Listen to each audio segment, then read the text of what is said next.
रचन हर कुल मालिक अनंत कोटि ब्रह्मांड के स्वामी कबीर साहिब की असीम कृपा से इस पवित्र नगरी दिल्ली के अंदर आज ये 4 दिवसीय विशाल सत्संग प्रारंभ हुआ। ये सत्यनारायण कथा प्रारंभ हुई।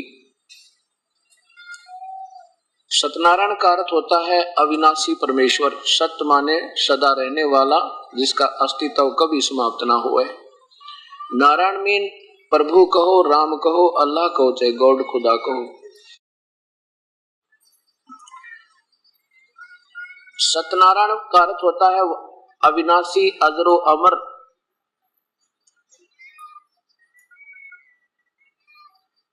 चार दिन के सत्संग में जो प्राणी प्रतिदिन आकर सुन लेगा उसको ये ज्ञान हो जाएगा कि परमात्मा कौन है और उसकी वे ऑफ वर्शिप, पूजा की विधि क्या है। कोई भी हम कार्य करते हैं उसके लिए हमने समय भी लगाना होता है, अपना कीमती काम छोड़ के भी प्रभु के चरणों में आना होता है। जैसे बच्चा पहले शिक्षा ग्रहण करता है तो 10-15 वर्ष लगातार पढ़ता है, सारे काम में त्याग के पढ़ाई करता है, फिर ट्रेनिंग करता है, फिर जाकर उसको 2 रोटी का रोजगार बनता है। ठीक इसी प्रकार परमात्मा पाने के लिए हमने कुछ समय जरूर लगाना होगा और इस सत्य ज्ञान को सुनने के लिए प्राणी को थोड़ा सा धैर्य भी चाहिए। जैसे हमने जो ज्ञान सुना था आज तक, उस ज्ञान पर हम इतने आधारित हो रहे हैं कि उसके अलग कोई बतावा तो मन स्वीकार कतई नहीं करता। तो वो कैसे स्वीकार हुआ ये भी सोचना चाहिए। हमने जो पहले हमें ज्ञान मिला था अब उससे कुछ भिन्न चल रहा है, तो वो कैसे स्वीकार हुआ। वो ऐसे स्वीकार हुआ कि पहले अपने पूर्वज अशिक्षित थे और सीधी आत्मा थी उनकी, उनमें कपट नहीं था। और उनको जो गुरु मिले वो स्वार्थी थे, उनको शास्त्रों का ज्ञान था नहीं। दंत कथाएं बनाकर अपने अपने हिसाब से उन प्यारी आत्माओं को आश्रित कर दिया। अब उनकी पड़ी हुई परंपरा से हम इतने रंग गए कि हमारे दादाजी भी ऐसे करते थे, परदादा भी ऐसे करते थे, हमारे पिताजी भी यही तो परंपरा थी भक्ति की। अब हम कैसे उसको त्याग सकते हैं? उसको त्यागना नहीं है, हमने उसको ठीक करना है कि वो कितना कहां तक ठीक है जो हम पहले करते थे, और वो ठीक नहीं है तो उसको फिर दुरुस्त कर लेंगे, स्वस्थ करेंगे। और भक्ति जरूर करनी है। स्वस्थ कैसे होगी? हमारे ये पवित्र शास्त्र बताएंगे कि हम जो भक्ति कर रहे हैं ये वास्तव में ठीक है या शास्त्र के विरुद्ध है।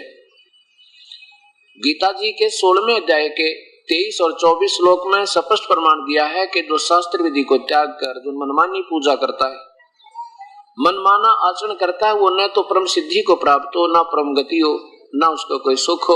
और इन 3 चीजों के लिए हम भक्ति करते हैं, शास्त्र विधि को त्याग कर। क्योंकि गीता जी तो बोला जा रहा है और उसमें शास्त्र केवल वेदों की तरफ संकेत है।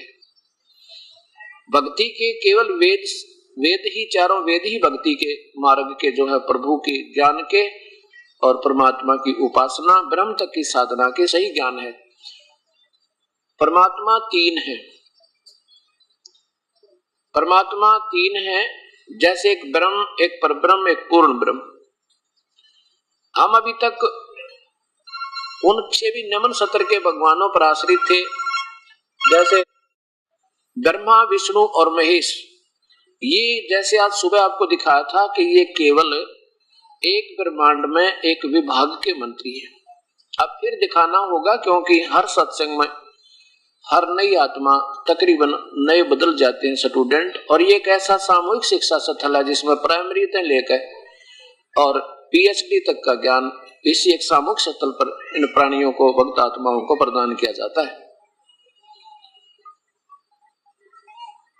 ब्रह्मा, विष्णु, महेश ये केवल एक ब्रह्मांड में और एक विभाग के भगवान है, मालिक है। जैसे एक प्रांत के अंदर एक मंत्री होते हैं और उनका मुखिया एक मुख्यमंत्री होता है। वो केवल एक प्रांत में ही उनका बोलबाला होता है, और उनमें से मंत्री तो और उस मुख्यमंत्री से भी निम्न स्तर की शक्ति होती है। शक्ति तो होती है, उनमें भी पावर होती है। और फिर प्रधानमंत्री जो है वो पूरे देश का कुल मालिक होता है, प्रेसिडेंट, राष्ट्रपति और फिर प्रधानमंत्री। ये कुल मालिक, जैसे राष्ट्रपति को लीजिए कि ये कुल मालिक होता है, सारे पूरे देश का मालिक होता है। ऐसे एक पूर्ण परमात्मा जो है, पूर्ण ब्रह्म, वो सारे ब्रह्मांडों का कुल मालिक है। अभी तक हम चाहे ब्रह्मा की पूजा करते थे, विष्णु जी की भी करते थे, शिव जी की भी करते थे, सब अन्य देवताओं की पूजा भी करते थे, फिर भी ये कहते थे कुल का मालिक एक। वो है कौन कुल का मालिक? ये अभी तक हमारे से निर्णय नहीं हो पा रहा था। अब वो निर्णय हो गया कि वो कौन है एक जिसकी पूजा हमने करनी चाहिए, जो एक ही है, वो परमात्मा और है ही नहीं। पूजा के योग्य परमात्मा तो पूर्ण ब्रह्म है, बाकी अन्य जो भगवान है वो केवल जैसा हम करते हैं वैसा ही फल देते हैं, उसमें कोई फेरबदल नहीं कर सकते। और पूर्ण ब्रह्म में ये शक्ति है, उनकी भक्ति के आधार पर हमारे पाप कर्म भी कट जाते हैं, हमारे पूरे संस्कार बदल जाते हैं और हमारी जन्म और मृत्यु भी समाप्त हो जाती है। अन्य भगवानों को, पूर्ण ब्रह्म को छोड़ के न ब्रह्म की साधना से, न परब्रह्म की साधना से, न ब्रह्मा विष्णु महेश की साधना से हमारी जन्म और मृत्यु नहीं मिट सकती, संस्कार कर्म दंड नहीं मिट सकता।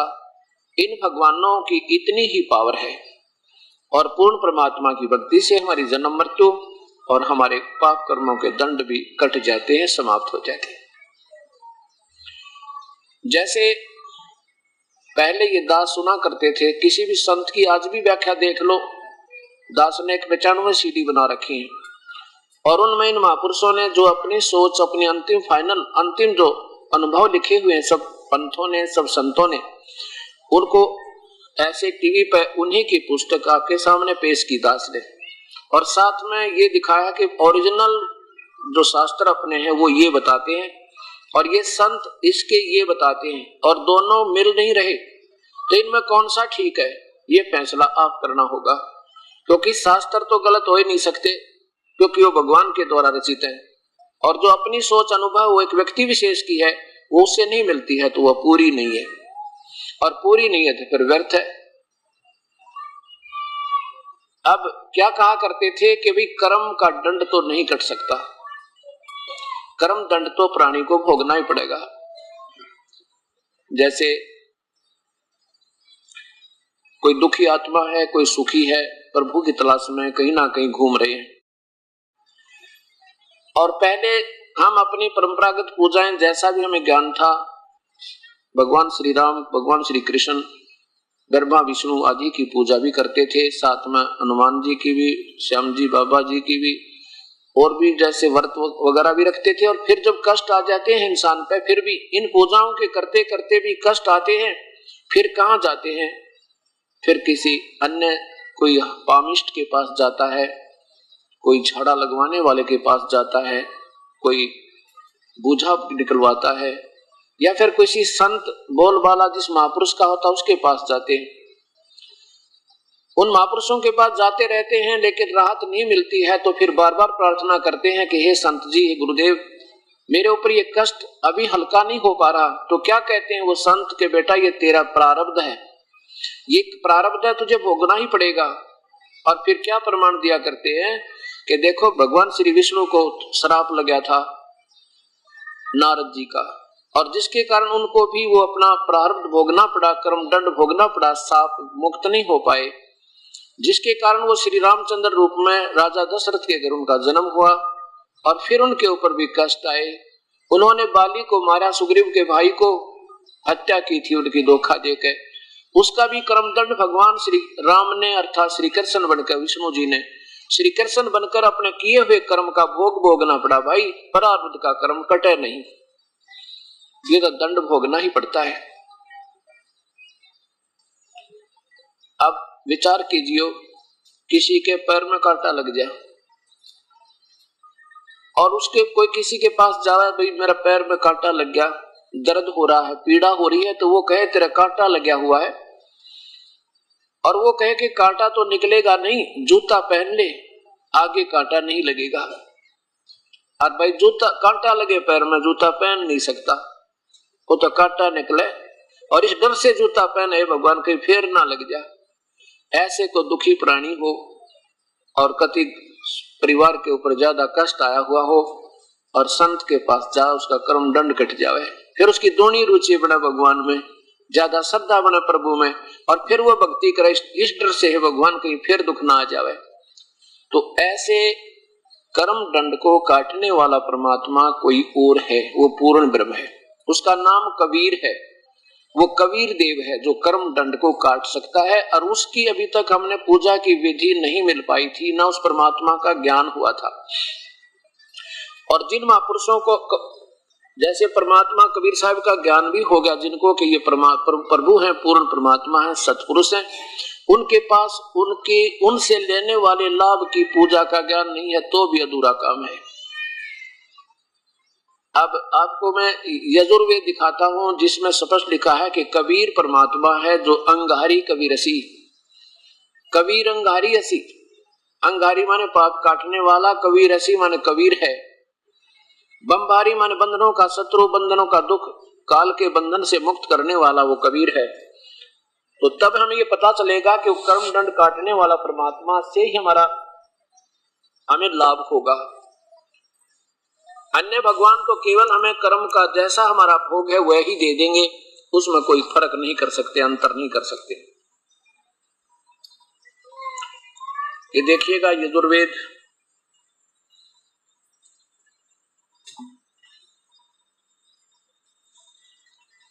ये महर्षि दयानंद जी द्वारा इसका भाषा भाष्य है। अब इसमें 5वें अध्याय का 32वां श्लोक आपको दिखाता हूं,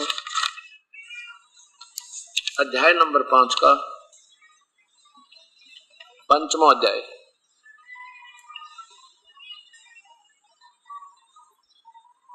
ये 32वां मंत्र अर्थात श्लोक है। हे जगदीश्वर, ये देखो उसी गसी माने जो परम शांतिदायक है। कबीर ये शब्द लिखा है कबीर, हम इसे कबीर कहने लगे, कबीर हम बै बोलने लगे, जैसे हम वेदों को भी वेद बोल देते हैं अपनी साधारण भाषा में।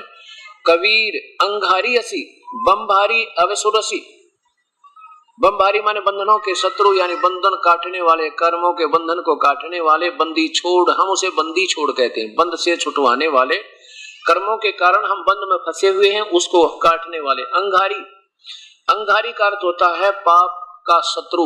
इन्होंने क्या लिख दिया, खोटे चलन वाले जीवों के शत्रु, ये लिखना था। पाप कर्मों के शत्रु, पापों के दुश्मन, अर्थात पापों को विनाश करने वाले अंगारी। इसका अर्थ अंग माने पाप, अरि माने शत्रु। अब देखो बंभारी, बंभारी माने बंधन के शत्रु, बंभर माने बंधन, अरि माने शत्रु, जो बंधन का शत्रु वो कौन है, वो कबीर असी। ये देखो वो कबीर अंगारी कबीर असी, कबीर है वो परमात्मा, कबीर अंगारी असी, यानी वो परमात्मा कबीर है इन सब का काटना। वो कहाँ रहता है, ये देखो नीचे रतधामा, रतधाम माने सतलोक, इन्होंने सतधाम लिख दिया। सतधाम कहो, सचखंड कहो, सतलोक कहो, सतधाम कहो, एक का बात है। वो सतलोक में रहता है, सतधाम युक्त है, यानी सतलोक में रहने वाला है, रहता है। और वो सवर ज्योति स्वयं प्रकाशित है। सवर ज्योति का अर्थ होता है स्वयं प्रकाशित। वो परमात्मा का शरीर तेजो में है और स्वयं प्रकाश है। इन्होंने अंतरिक्ष को प्रकाश करने वाला लिख दिया। अब चक्कर क्या है कि ये महापुरुष परमात्मा को निराकार मानते हैं, जिन्होंने वेदों का सरलार्थ किया और फिर वेदों को उसी तरह घुमा दिया, अपनी सोच के अनुसार इन्होंने टीका तो कर दिया, लेकिन वास्तविक जो ज्ञान है इसका अब फिर दोबारा नए सिरे से इस वेदों का सॉल्यूशन हो रहा है। ये सत्य ज्ञान है। अब इसमें हो गया कि हमने जब तक पाप कर्म हमारे नहीं कटेंगे तो सुख नहीं हो सकता, चाहे कितना घूम ले। कर्म से दंड, कर्म से सुख, कर्म से दुख होता है, और कर्म ही कटेगा तो वो दुख जिसके कारण वो कष्ट निमित्त बना है जो उसका, वो निमित्त ही समाप्त हुए तो हमारा ये कष्ट कटे। इसको काटने में न ब्रह्मा समर्थ, न विष्णु, न शिव, और न ही ब्रह्म न परब्रह्म, केवल पूर्ण ब्रह्म परमात्मा ही इस कर्म के दंड को काट सकता है। अब फिर आपको स्थिति दिखाता हूं तीनों भगवानों की, ब्रह्मा विष्णु महेश की, और फिर ऊपर के तीनों परमात्माओं की।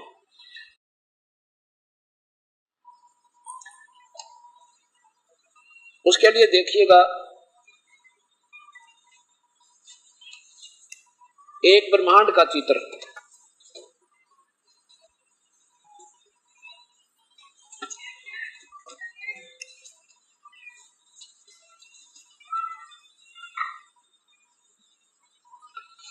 ये एक ब्रह्मांड है। इसको ब्रह्मांड कहो, अंड कहो, चाहे पिंड कहो, क्योंकि ये सारा जो है ना अंड आकार में है, अंडे की तरह ये गोल आकार में है, एलिप्टिकल शेप है वैसे इसकी, और जिसके कारण इसको अंड भी कहते हैं, इसी को ब्रह्मांड कहते हैं, इसी को पिंड भी कहते हैं, क्योंकि इस शरीर में एक ब्रह्मांड का ही विवरण है। केवल एक ब्रह्मांड में जो कुछ भी है इस शरीर में नजर आता है, चाहे को समाधिस्थ होकर कमलों में जाकर देखते हैं या किसी प्रकार भी अंदर जो देख रहे हैं, इससे बाहर वो कुछ नहीं देख सकते शरीर में। और जहां हमने जाना वो इस अंड और पिंड से पार है, इस शरीर से भी बाहर अलग से दिव्य दृष्टि से दिखाई देगी वो वस्तु जहां हमने जाना है। अब इसमें क्या स्थिति है ये देखिएगा, ये एक ब्रह्मलोक है। इस काल ब्रह्म ने यानी ज्योत निरंजन ने, ज्योत निरंजन कहो, ब्रह्म कहो, और चाहे इसको क्षर पुरुष कहो, चाहे काल कहो, इसने एक ब्रह्मलोक बनाया हुआ है। यहाँ पे इसको ब्रह्मलोक कहते हैं, और इसमें ये अलग से एक रचना रची है। यह एक महास्वर्ग बना रखा है काल ने। इस महास्वर्ग में बहुत ही ज्यादा ऐश्वर्य के साधन है, और इसमें एक नकली सतलोक, नकली अलकलोक, नकली अगमलोक और नकली अनामी लोक इस काल ने धोखा देने के लिए इस हर ब्रह्मांड के इस ब्रह्मलोक में भी रचना किया हुआ है। और फिर इससे अलग ये तीन स्थान बना रखे हैं। ये स्थान है सतोगुण प्रधान, ये स्थान है तमोगुण प्रधान, और ये स्थान है रजोगुण प्रधान। जब ये काल ज्योत निरंजन रजोगुण प्रधान क्षेत्र में स्वयं महाब्रह्मा रूप में रहता है और अपनी पत्नी दुर्गा को ये महासावित्री रूप में रखता है, यहाँ जब ये दोनों के संयोग से जो पुत्र उत्पन्न होता है उसका नाम ये ब्रह्मा रख देते हैं और रजोगुण बना देते हैं, और फिर इनको बेहोश कर देते हैं, कोमा में रखते हैं जब तक ये जवान नहीं होते, और जवान होने के बाद फिर ब्रह्मा को कमल के फूल पे उसको बैठा देते हैं, वहां इनको होश में ला देते हैं। और फिर ये विष्णु, ये सतोगुण प्रधान क्षेत्र में जब ये दोनों रहते हैं, काल रहता महाविष्णु रूप बना के, और दुर्गा को अपनी पत्नी को ये महालक्ष्मी रूप में रखता है। इन दोनों के संयोग से जो यहाँ पुत्र उत्पन्न होता है उसका नाम ये विष्णु रख देते हैं, उसको सतोगुण बना देते हैं, और फिर इसको भी बेहोश कर देते हैं। जब ये छोटा सा बालक होता है उसके बाद बेहोश कर देते हैं, और जब ये जवान हो जाता है उसके बाद इसको होश में लाते हैं। ये एक तमोगुण प्रधान क्षेत्र है। इसमें ये काल स्वयं सदाशिव महाशिव रूप बनाता है और अपनी पत्नी को दुर्गा को यहाँ महापार्वती रूप में रखता है। जब इन दोनों के संयोग से जो पुत्र उत्पन्न होता है उसका नाम ये रुद्र यानी ये शिव महेश्वर रख देते हैं, और इसको तमोगुण बना देते हैं। और जब ये जवान होते हैं तो इनको होश में ला देते हैं। अब तो ये देखिए एक ब्रह्मांड, और फिर जब इन तीनों पुत्रों को नीचे लाकर एक एक इनके द्वीप लोक और बना रखे इन्होंने, ये इनकी राजधानी है। यहाँ बैठकर ये तीनों भगवान विष्णु, भगवान ब्रह्मा, भगवान शिव यहाँ बैठकर अपनी राजधानियों से, अपने लोकों से इन तीन लोकों को कंट्रोल करते हैं। पृथ्वी लोक जिस पर हम बैठे हैं, स्वर्ग और ये नरक इकट्ठा ही है, और साथ में ये पाताल लोक। केवल एक एक विभाग के भगवान हैं ये, एक एक विभाग के, रजोगुण विभाग के ब्रह्मा जी, शतोगुण विभाग के विष्णु जी, और तमोगुण विभाग के भगवान शिव जी, और विष्णु जी शतोगुण विभाग के। ऐसा ये एक ब्रह्मांड की व्याख्या। इसमें ये धर्मराज का लोक है जहां पर हर प्राणी का लेखा जोखा होता है, और यहाँ पर ही एक ये पूर्ण परमात्मा इनसे बिल्कुल गुप्त अलग रहता है, जहां ये कोई नहीं जा सकते इनके पास। ऐसे स्थान में जैसे हर प्रत्येक देश में प्रत्येक देश का एक राजदूत भवन होता है। इनको सबको कंट्रोल रखने के लिए परमात्मा की एक सत्ता अन्य रूप बनाकर यहाँ विद्यमान रहते हैं। अब ये एक ब्रह्मांड हुआ, ऐसे ऐसे 21 ब्रह्मांड इस ज्योत निरंजन के हैं, काल के।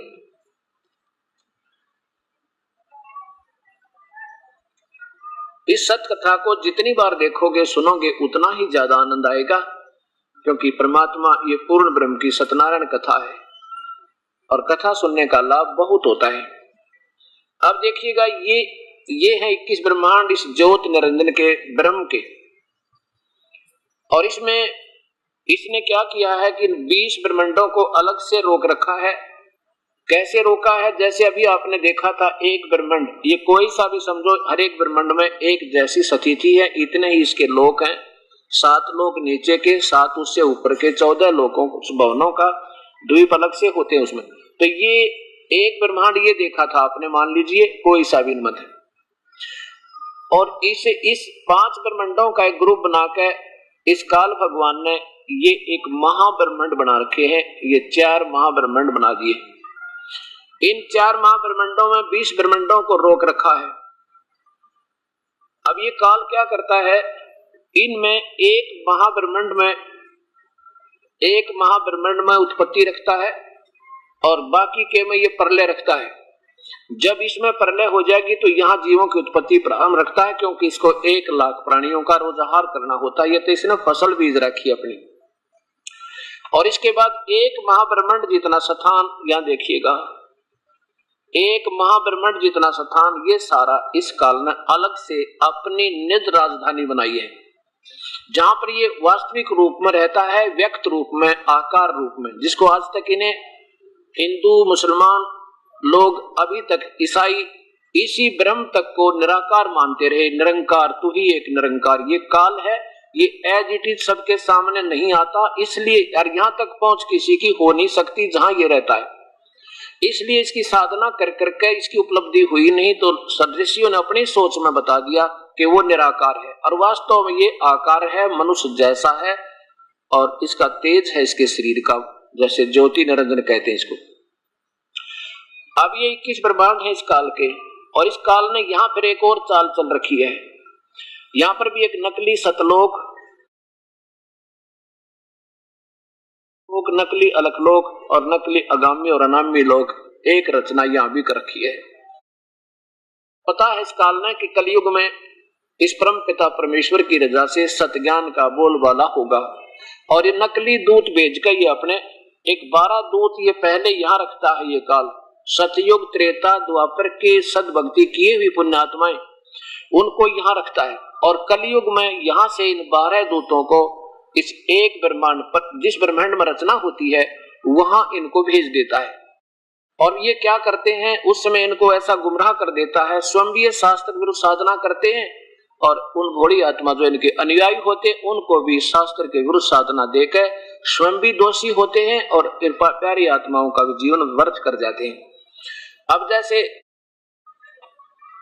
ये बहुत अच्छी आत्मा है, संत जो है, इनकी शब्द में भी शक्ति होती है, और इनसे कुछ राहत भी मिल जाती है, क्योंकि इन्होंने पिछले जन्मों की कमाई कर रखी है, और अपनी कमाई में तो कोई किसी को लाख दे दे, किसी ने 2 लाख दे दे, और आगे कमाई करे नहीं, उसकी कोई बिजनेस ठीक नहीं बना तो वो कंगाल हो जाता है। ऐसे इन महापुरुषों की शास्त्र विरुद्ध साधना, दास ने जब ये मजबूरी होगी पढ़ा इनकी सबकी शास्त्रों को, अब पता चला कि ये शास्त्र के विरुद्ध साधनाएं थी आज तक के महापुरुषों की, जिन्होंने अपने करोड़ों और लाखों शिष्य बना लिए। और जिसके कारण क्या होगा, जैसे पिछले इन्वर्टर चार्ज हो जा बैटरी, और उसके चार्ज रहेगा तब तक तो उसमें चाहे पंखा भी चलेगा, और उससे जो है ना बल्ब भी जलेंगे, सारे काम ठीक लगेंगे, और आगे चार्जर ठीक नहीं है तो एक कदम डिस्चार्ज हो जाएगा, और वो फिर खत्म से कहानी, उसके पास कुछ नहीं रहेगा।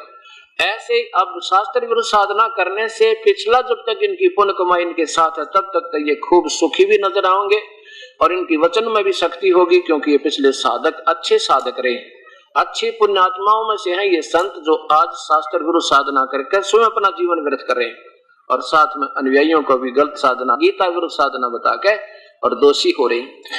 वो यहाँ रखता है, ये वहां से यहाँ भेज देता है। अब ये ज्योत निरंजन काल के 21 ब्रह्मांड देखे आपने, ये ब्रह्म है।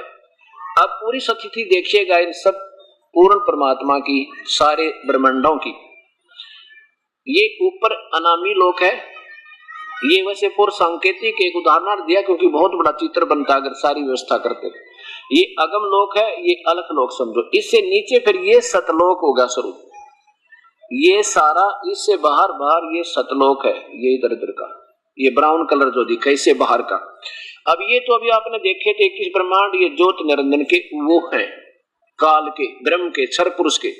और ये 7 संग ब्रह्मांड है परब्रह्म के, ये 7 संग ब्रह्मांड है ये परब्रह्म के, नील पद्म शंख यानी 7 मिलियन। और ये अनकाउंटेबल इन्फिनिटी, ये ब्रह्मांड सारे इधर भी, ये पूर्ण परमात्मा, पूर्ण ब्रह्म, कबीर साहिब कुल मालिक के, जिसके अंतर्गत ये भी आते हैं और ये भी आते हैं, ये कुल मालिक है। अब यहाँ देखिए ब्रह्मा विष्णु महेश की स्थिति एक टिकिया में, एक ब्रह्मांड में, एक विभागीय मंत्री हैं, जिनको आजम अजरो अमर, अभी तक अजरो अमर, इनके कोई माता पिता नहीं, सर्वेश्वर महेश्वर, इनकी ना जाने क्या क्या व्याख्या कर रखी। यार फिर कहा करते 3 लोक के भगवान। अब यहाँ आपके समझ में आएगी धीरे धीरे, क्योंकि ये सत्य ज्ञान बहुत देर से हमारे पास पहुंचा है। अब इसको समझने के लिए सबसे पहले कि ब्रह्मा विष्णु महेश के माता पिता अभी तक ये कहा करते इनके कोई माता पिता नहीं। कौन कहा करते? जो जिन्होंने आप शास्त्र उठाकर नहीं देखे इन महापुरुषों ने, जबकि हमारे पवित्र शास्त्र में प्रमाण आज भी दे रहे हैं। ये देखिएगा, ये शिव महापुराण और गीता प्रेस गोरखपुर से प्रकाशित है, दास ने कोई नया नहीं बनाया आज ये, और 5500 वर्ष पुराने शास्त्र हैं ये। और ये संत जन जो आज तक हमारे पूर्वजों को गुमराह कर गए, जिन्होंने आप इनको उठा कभी नहीं देखा और दंत कथा लोक वेद बना के अपने प्रभु पाक के संत को आगे लाखों को साथ लगा लिया, उनको ये नहीं मालूम तुम आप भी दोषी हो। जो टीचर आउट ऑफ सिलेबस पढ़ा वो टीचर ठीक नहीं। अब देखिएगा, गीता प्रेस गोरखपुर से प्रकाशित है, अंदर भी देख लीजिए। संपादक है हनुमान प्रसाद पोदार, चिमन लाल गोस्वामी। हाँ, हनुमान प्रसाद पोदार, और ये गीता प्रेस गोरखपुर से मुद्रित है। इसके रुद्र संहिता अध्याय नंबर 6, इसके अंदर आप देखिएगा, ये रुद्र संहिता, और यहां देखो इधर,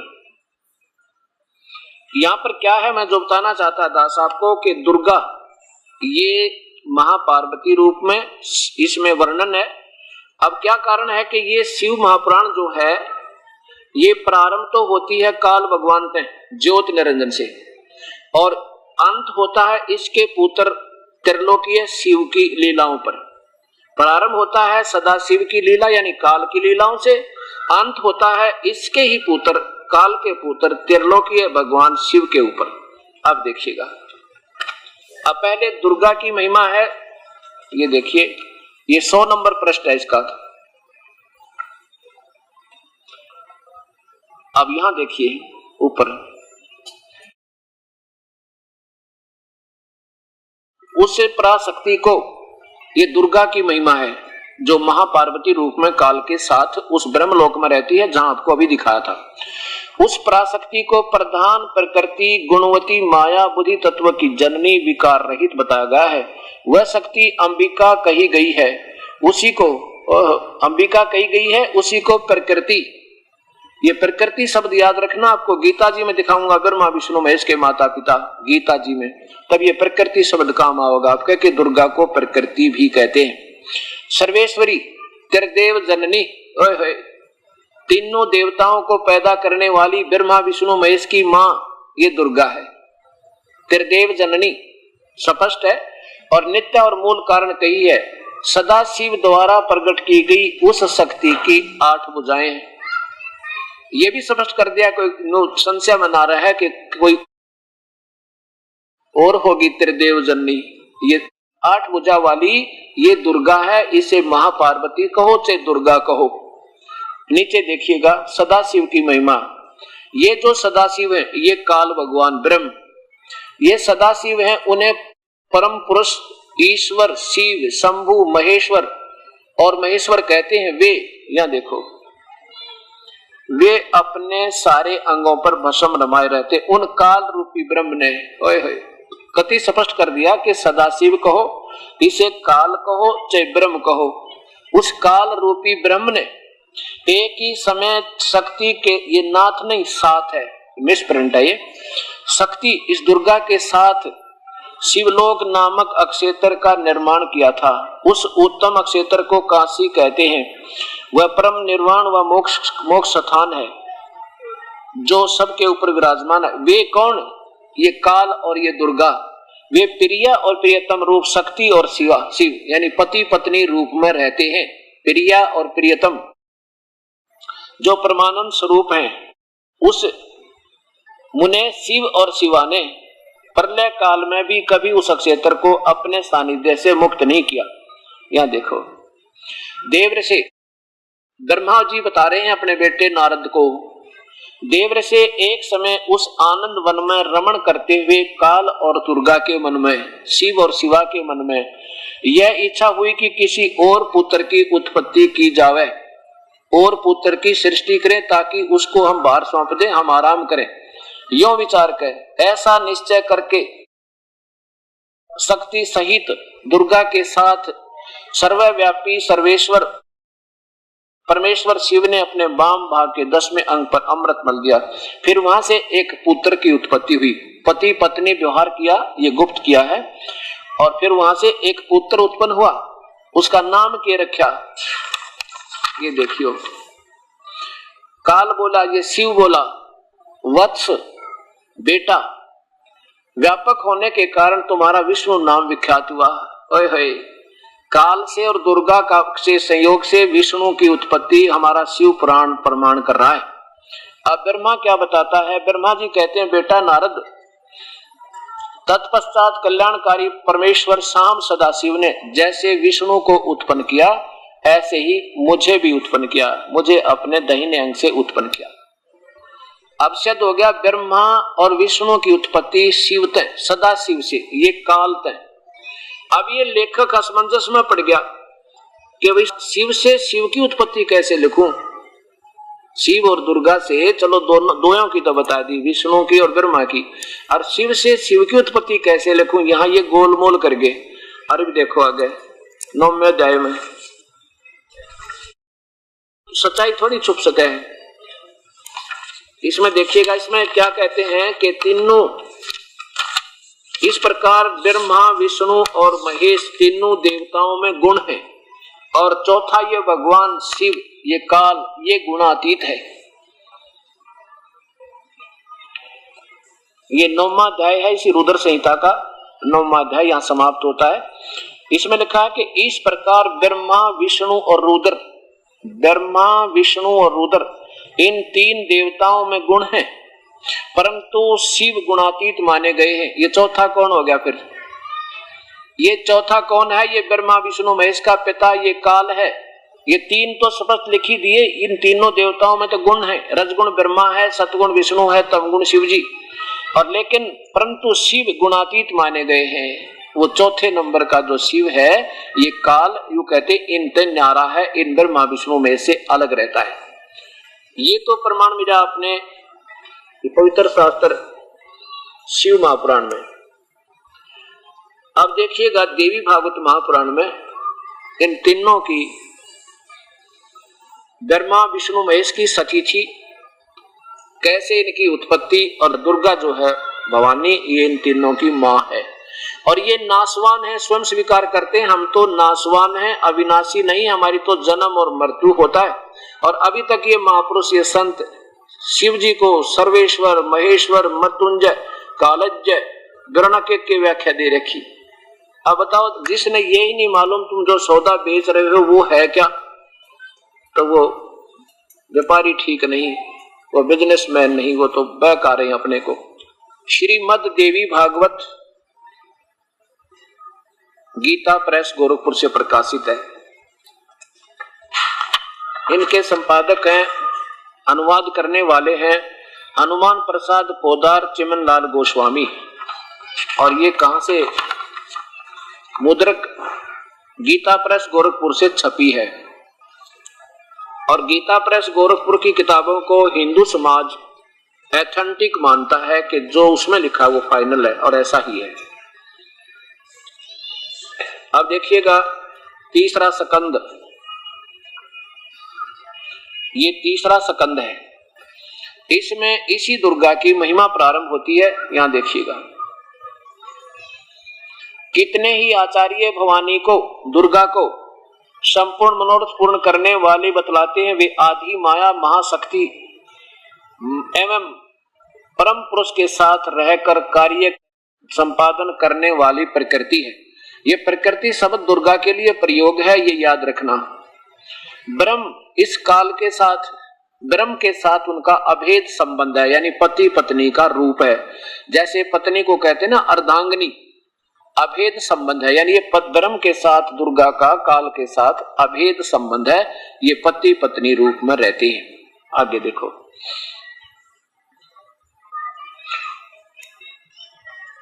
यहां पर देखिएगा कि ब्रह्मा जी, अब थोड़ा सा मौखिक बताता हूं मैं, फिर ये पवित्र शास्त्र आपके बहुत आसानी से समझ में आ जाएगा। एक बार जन्मेजय ने श्री व्यास जी से पूछा, ए महर्षि, मुझे इस एक ब्रह्मांड की रचना के बारे में बताइए। ब्रह्मांड, अब प्यारी आत्माओं देखो, कोई भी ज्ञान हमें आज तक हुआ है शास्त्रों से हुआ है, जिन महापुरुषों ने, और ये एक ब्रह्मांड है। इस एक ब्रह्मांड के बारे में ना ब्रह्मा को मालूम, ना विष्णु को मालूम, ना शिव को मालूम, ना इन महर्षियों को मालूम। इस एक ब्रह्मांड का भी पूरा विवरण इनके पास नहीं है। तो ये सर्वज्ञ और सर्वशक्तिमान और ये पूर्ण मोक्षदाता नहीं हो सकते। दास यही आपके सामने इन शास्त्रों का प्रमाण लेना चाहता है। ये एक ब्रह्मांड भी नहीं, ना ब्रह्मा जानता, ना विष्णु, ना शिव, ये आपके सामने ये पवित्र शास्त्र बताओगा, देवी भागवत महापुराण। इसमें क्या है कि जन्मेजय ने व्यास जी से पूछा कि हे ऋषिवर, इस ब्रह्मांड की रचना कैसे हुई? व्यास जी कहता है कि जन्मेजय, यही शंका मेरे मन में आई थी। एक बार मैंने महर्षि नारद जी से यही प्रश्न किया था कि ये ब्रह्मांड की रचना कैसे हुई। नारद जी ने कहा कि व्यास जी, मेरे मन में भी यही शंका आई थी। मैंने अपने पिता श्री ब्रह्मा जी से पूछा था और उन्होंने जो मुझे बताया वो मैं आपको वर्णन करता हूं। क्या बताया कि मैंने अपने पिता से, ब्रह्मा से पूछा कि पिताजी, ये ब्रह्मांड की रचना कैसे हुई? तो ब्रह्मा जी ने बताया कि बेटा नारद, ये तो बड़ा जटिल प्रश्न है, मां भाग के बताऊं, अब इसको पूर्ण रूप से तो नहीं जानते, लेकिन जहां से मुझे ज्ञान है उतना मैं तुझे जरूर बता दूंगा।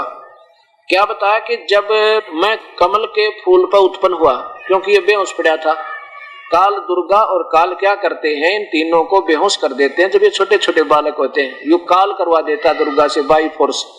इसने ये कहा कि मेरा भेद किसी को मत बताना दुर्गा को, दुर्गा इसके वश है बेचारी, या इसके इशारों पर नाचना पड़ता है। और जब ये बच्चे सियाने हो जाएं, इनको तब तक परवरिश करते रहना कोमा में, बेहोशी में, और जब ये जवान हो जाए, विष्णु को, ब्रह्मा को कमल के फूल पे, और विष्णु को शेष सैया पे, और शिव को कैलाश पर्वत पे, इन तीनों को होश में ला देना और इनके तीनों की ड्यूटी बता देना। ब्रह्मा जीवों की उत्पत्ति करावे रजोगुण प्रभावित करके, और संसारिक यहाँ के ऐश्वर्य के साधन जोड़न में सारी जीवन उसका उसी में डाइवर्ट रखे। ऐसा गुण है ब्रह्मा का, रजोगुण। और सतोगुण है, जैसे मोह ममता अपने बच्चों में, संपत्ति में, मनमाना 100 गज के प्लाट पर लड़ कर मर जा, सारा जीवन मुकदमे चल जा, इतना में मृत्यु हो जाए। ना संपत्ति ते मोह हटे, ना संतान ते हटे, भक्ति हो को नहीं। ऐसी स्थिति बनाने का गुण भगवान विष्णु का है। और तीसरा भगवान रुद्र जो है शिव जी, ये संहार करने की ड्यूटी है इनकी, कि तीनों को एक एक ड्यूटी दे देना। और फिर क्योंकि काल को, ब्रह्म को, ज्योति निरंजन को, इस क्षर पुरुष को श्राप लगा हुआ है, 1 लाख मानव शरीरधारी प्राणियों का रोज आहार करता है। जैसे ये शरीर के अंदर ना एक सूक्ष्म शरीर है, सारे जीवन में जो हम खट्टा मीठा पदार्थ खाते हैं उसका शरीर पोषण के बाद एक तत्व और उस सूक्ष्म शरीर में जाकर प्रवेश कर जाता है। उस सूक्ष्म शरीर को ले जाकर ये तपतशिला काल के 21वें ब्रह्मांड में सबसे ऊपर, वहां जाकर के ये काल उनको, तपतशिला माने ऑटोमेटिक, बहुत जोर की गर्म रहती है एक स्थान, एक ऐसी पत्थर की बहुत सुंदर सिस्टम बना रखा है इसने, जैसे कुकर होया करे, और उसमें डालकर ये काल 1 लाख मानव शरीरधारियों को वहां पर इतना तड़पाता है कि जब तक उनका मैल ना निकले तब तक वहां भुगते रहते हैं, और उसके बाद फिर भेज देता कर्माधार पर, जीव मरता नहीं। ये तपतशिला है, और यहाँ ये काल स्वयं रहता है, इसमें यहाँ खुद रहता है, और इस तपतशिला के ऊपर 1 लाख मानव शरीरधारियों को ऐसे बुरी तरह तड़पाता है, उसमें से वो गंध निकालता है, सारे जीवन की वासना निकालता है उनकी, और फिर कर्म आधार पर इनको धर्मराज के पास भेज देता है। कोई गधा बने तो गधा, कोई राजा बने तो राजा, देव बने तो देव बनो, उनके भाग, वो कर्म आधार अलग से है। तो ब्रह्मा बता रहा है कि बेटा नारद, जब मैं कमल के फूल पर उत्पन्न हुआ, उसमें ना कोई पृथ्वी थी, सारा जल ही जल था। मैंने सोचा मैं कहां से आ गया, ना कोई पृथ्वी दिखाई देती है, कौन भगवान है जिसने मुझे पैदा कर दिया, कौन है जिसने ये कमल बना दिया। तो 1000 वर्ष तक मैंने जल में पृथ्वी ढूंढी लेकिन नहीं मिली। आकाशवाणी हुई कि तप करो। मैंने 1000 वर्ष तक बैठकर कमल के ऊपर तप किया। फिर आकाशवाणी हुई कि सृष्टि करो। मेरे मन में शंका आई कि सृष्टि काहे की करूं, कोई पृथ्वी नजर नहीं आ रही है। आकाश, फिर उस इतने में क्या हुआ कि मधु और कैटब नाम के 2 भयंकर राक्षस दानव आते नजर आए। मुझे लगा कि ये मुझे मारेंगे। उनके डर से मैं कमल की डंठल पकड़कर बड़ी स्पीड से और नीचे गया। नीचे गया तो क्या देखा कि एक चतुर्भुज युक्त एक व्यक्ति वहां एक शेष सैया पर बेहोश पड़ा सो रहा है। अब उसको देखकर मैं बड़ा चिंतित हुआ कि मुझे कोई छुटाने वाला नहीं इनसे। इतने में एक शक्ति निकल गई विष्णु के शरीर में, तो एक देवी निकली भूतनी की तरह, और वो आकाश में मेरे सामने खड़ी होगी। उसके सुंदर गहने साफ नजर आए थे, आभूषण। तब भगवान श्री हरि विष्णु जी जागृत हो गए। उन्होंने 5000 वर्ष तक मधु और कैटब से युद्ध किया। फिर वो राक्षस मरे भी तब जब देवी ने उनको अपनी आकर्षण शक्ति यानी अपनी सुंदरता की से आकर्षित कर लिया, नीचे निकट से आकर, फिर पीछे तो भगवान विष्णु ने उनको मार डाला। ब्रह्मा बता रहा है कि मैं और विष्णु अब 2 थे। इतने में रुद्र भी आ गए, तीसरे भगवान। तब देवी ने जो आकाश में विराज होगी थी शिव भगवान विष्णु के शरीर तक भूतनी की तरह निकल गए, प्रेतनी की तरह। तो वो कहने लगी कि तीनों देवता अपना अपना काम सुनो। सृष्टि सतिथि और संहार तुम तीनों का काम है। हमने कहा है माता कहीं पृथ्वी नजर नहीं आ रही, हम ये काम कहाँ करेंगे। इतने में इतनी हमारी बात सुनकर देवी मुस्काई। ऊपर से आकाश से एक विमान आया और कहा बेटा तीनों देवता निर्भीक होकर इस विमान में विराजमान हो, आज तुम एक अद्भुत दृश्य दिखलाती हूँ। हम तीनों उस विमान में बैठ गए बेटा नारद। वो विमान बहुत तेज गति से आकाश में ऊपर उड़ गया। वहां क्या पहुंचा, उस ब्रह्मलोक में पहुंच गया जो अभी आपको दिखाया था। ये यहाँ इस ब्रह्मलोक में पहुंचा। यहाँ क्या देखा कि वहां एक महास्वर्ग है। इसके अंदर हमारा विमान जब आगे गया तो उसमें क्या देखा कि एक महास्वर्ग देखा। वहां पर एक इंद्र और बैठा था महास्वर्ग में। उसके बाद कहां पहुंचे हम, ऐसे लोक में पहुंचे जहां रजोगुण प्रधान क्षेत्र में, जहां पर एक ब्रह्मा और देखा। दूसरे ब्रह्मा को देखकर ब्रह्मा और शंकर और विष्णु ने मुझसे पूछा ये कौन है चतुरानंद। दूसरा ब्रह्मा, मैंने कहा मुझे नहीं मालूम ये कौन है। ये ऐसे शिव के यहाँ गए फिर यहाँ गए। अब मैं आपको देवी भागवत महापुराण दिखाता हूँ, वहां से आगे दिखाता हूँ जहां से ब्रह्मा अपनी उत्पत्ति के बारे में नारद जी से बता रहे हैं, अपने पुत्र नारद को बता रहे हैं। ये तीसरा स्कंद देवी भागवत महापुराण वही है, गीता प्रेस गोरखपुर से प्रकाशित ये तीसरा स्कंद। इसका 115 पृष्ठ पर नीचे देखिए। ब्रह्मा जी ने कहा बेटा नारद, बेटा मैं इस प्रश्न का क्या उत्तर दूं। उसने एक ब्रह्मांड के बारे में पूछा था। देखिए ऊपर,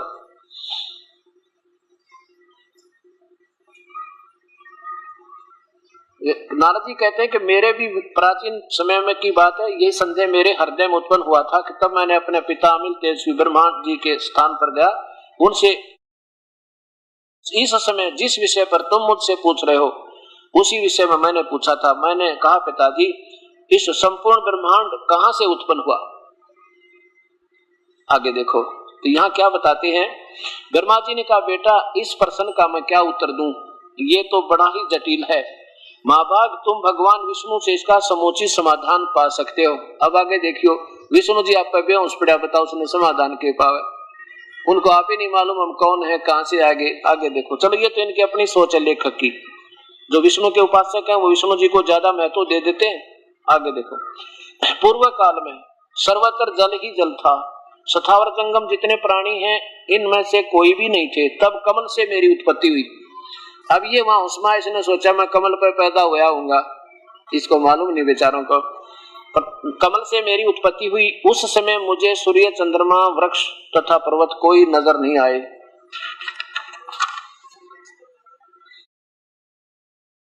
मैं कमल की कणका पर बैठकर विचार करने लगा, इस अगाध जल में मैं कहां से उत्पन्न हो गया, कौन मेरा रक्षक है, इस प्रलय काल में सृष्टि और संहार करने वाले कौन विशिष्ट भगवान है। पुरुष माने प्रभु होता है, और कहीं भी स्पष्ट रूप से भूमि नहीं दिखती जिस पर यह जल टिका हो, तो यह कमल कैसे उत्पन्न हुआ, आदि आदि।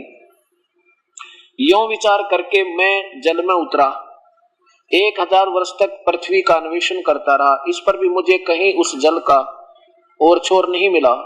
इतने में आकाशवाणी हुई, तप करो तप करो। तब मैंने तपस्या आरंभ कर दी। कमल पर बैठे ही 1000 वर्ष तक मैं तप करता रहा। फिर उसी समय सृष्टि करो ऐसे आकाशवाणी हुई सुनाई पड़ी। मैं उसे सुनकर बड़े आश्चर्य में पड़ गया, सोचा किसकी सृष्टि करूं अथवा मेरा क्या कर्तव्य है। उसी समय मधु और कैटब नाम के 2 भयंकर राक्षस दानव सामने आ गए। वे इस महावरण में मुझसे युद्ध करने की इच्छा प्रकट करने लगे। मैं उनसे भयभीत हो उठा। तब कमल का डंठल पकड़कर जल में उतरा। वहां मुझे एक परम अद्भुत पुरुष के दर्शन मिले। उनका श्री विग्रह मेघ के समान श्याम था। वे पीतंबर पहने थे, 4 भुजाएं थी, शेषनाग की सैया पर सोए थे। उन जगत प्रभु के गले को वनमाला सुशोभित कर रही थी। शंख चक्र गदा और पद्म इन चार अविधों से अनुपम शोभा पा रहे थे। ऐसे शेष साई भगवान विष्णु के मुझे दर्शन हुए। वे योग निंद्रा के वशीभूत होकर गाढ़ी नींद में सोए थे। उनकी सारी चेष्टाएं शांत थी। नारद जी शेषनाग की सैया पर सोए हुए उन प्रभु को देखकर मेरा मन चिंतित हो उठा। इतने में भगवती योग निंद्रा याद आ गई। मैंने उनका सत्वन किया। तब वे कल्याणमयी भगवती श्री विष्णु के शरीर तय विग्रह से निकल कर प्रेतनी की तरह बाहर निकलेगी। देवी अचिंत रूप धारण करके आकाश में विराजमान हो गई। दिव्य आभूषण उस दुर्गा के, उस देवी के आभूषण गहने स्पष्ट नजर आ रहे थे, उनकी छवि बढ़ा रहे थे। जब योग निंद्रा यानी वो दुर्गा भगवान विष्णु के शरीर से अलग होकर आकाश में विराजने लगी, तब तुरंत श्री हरि उठ बैठे, यानी वह होश में आ गए। विष्णु जी को ये श्री हरि का कहते हैं। उठ बैठे यानी होश में आ गए। उन्होंने मधु और कैटब के साथ 5000 वर्ष तक बड़ी घमासान लड़ाई की। तब वे दैत्य मरे। कब मरे? पहले देवी के कटाक्ष से मधु और कैटब मोहित हो गए थे। इसके बाद भगवान विष्णु ने गोद में लेटाकर उन्हें अपने प्राणों से रहित कर दिया। अब वहां पर मैं और भगवान विष्णु 2 थे, वहीं पर रुद्र भी प्रकट हो गए। अब तीनों इकट्ठे कर दिए काल ने, इधर उधर की बात बनाकर, कारण बनाकर। हम तीनों को भगवती अध्याय यानी दुर्गा के शक्ति के दर्शन हुए। उन्हें देखकर मन मुग्ध हो गया। हमने उनकी उत्तम स्तुति की। तब वो देवी हम लोगों से कहने लगी। देवी ने कहा, ब्रह्मा विष्णु और महेश्वर, तुम भली भांति सावधान होकर अपने कार्य में संलग्न हो जाओ। सृष्टि सृष्टि और संहार ये तुम्हारे कार्य है। इन पराक्रमी दैत्यों का निधन हो जाने पर अब तुम अपना स्थान बनाकर शांति पूर्वक निवास करना चाहिए। अब ब्रह्मा